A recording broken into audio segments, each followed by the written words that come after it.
నమస్తే, welcome to mechanic TV. America అధ్యక్షుడు Trump వివాదాలకు కేర్ ఆఫ్ అడ్రస్ గా మారిపోయారు.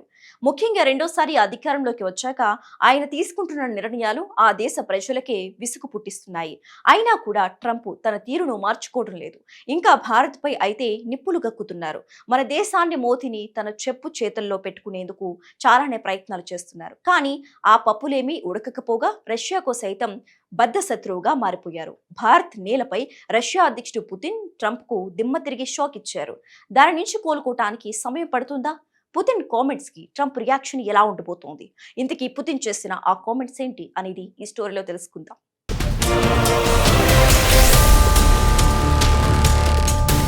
డొనాల్డ్ ట్రంప్ అమెరికా అధ్యక్షుడిగా రెండోసారి ఎన్నికైన దగ్గర నుంచి అన్ని వివాదాస్పద నిర్ణయాలే తీసుకుంటున్నారు.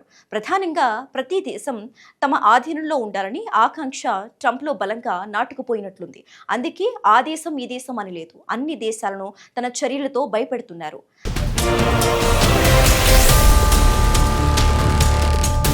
తమది అగ్రరాజ్యం అనే అహంకార భావంలో ఉన్న ట్రంప్ చేస్తున్న చేష్టలు కొన్ని దేశాలకు విసుగు తెప్పిస్తూనే ఉంది.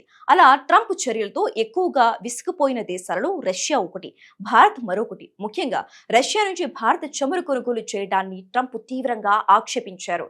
అదే సమయంలో భారత్ కు ఆంక్షలు కూడా విధించారు. వీరు రష్యా ఆయిల్ కొనటానికి వీల్లేదనే హుకుం జారీ చేశారు. ఇది రష్యా ఉక్రెయిన్ మధ్య యుద్ధాన్ని ఆపటానికి అని చెప్పి శాంతి ప్రవచనాలు కూడా చేశారు. రష్యా నుంచి భారత్ ఆయిల్ కొనుగోలు చేయడాన్ని ఎంతవరకు నియంత్రించాలో తెలియదు, కానీ రష్యా మాత్రం మళ్లీ భారత్ కు చమురు సరఫరా కొనసాగిస్తామని స్పష్టం చేసింది.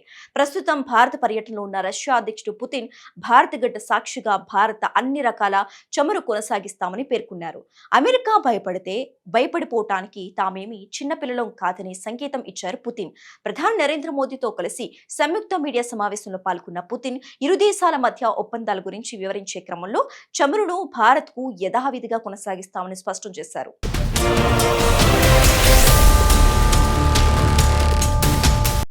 అసలే పుతిన్ భారత పర్యటనపై ఫుల్ ఫోకస్ పెట్టిన ట్రంప్ ఈ మాట అనేసరికి నోట్లో వెలక్కాయ పడినట్లు అవటం ఖాయం.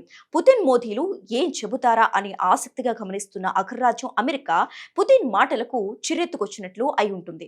గతంలో వైట్ హౌస్ వేదికగా పుతిన్ ట్రంప్ల మధ్య భేటీ జరిగింది. ఆ భేటీ కూడా సజావుగా సాగలేదు. తమ ఆంక్షలకు కట్టుబడి ఉండాలనే ఒత్తిడితో ఆ భేటీ సఫలం కాలేదు. వేరే దేశాన్ని నియంత్రించాలని అనుకోవటం ఎంతవరకు సబబు అనేదే ఇక్కడ ప్రశ్న. ఎంతటి అగ్రజుడు అయినా తమ ఆధీనంలో అంతా ఉండాలని అనుకోవటం అవివేకం. దీనికి ఎన్నో కథలు, ఉదాహరణలు, సామెతలు కూడా ఉన్నాయి. అవన్నీ మనకు తెలిసినవే. ఇప్పటి వరకు ట్రంప్ చేసింది ఏదైనా ఉందంటే అది తన శాంతి చర్యలతో మిగతా దేశాలని నొప్పించటమే జరుగుతోంది. ఇక్కడ తమ మాట వింటే ఒక రకంగా, మాట వినకపోతే మరో రకంగా ట్రంప్ ప్రవర్తిస్తున్నారు. గతంలో ఆపరేషన్ సింధూర్ తర్వాత కాశ్మీర్ అంశాన్ని తాను పరిష్కరిస్తానని ట్రంప్ చెప్పిన మాటలు ఇప్పటికీ మనకు గుర్తున్నాయి.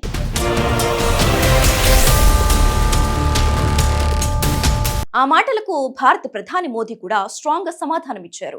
తమ సమస్యను పరిష్కరించడానికి ఎవరి మధ్యవర్తిత్వం అవసరం లేదని తేల్చి చెప్పారు.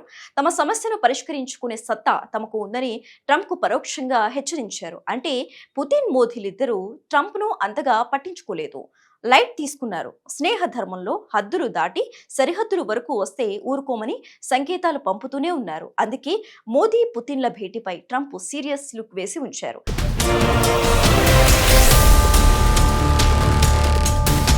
ప్రస్తుతం పుతిన్ చేస్తున్న వ్యాఖ్యలు ట్రంప్ కు వినపడ్డాయా లేదా?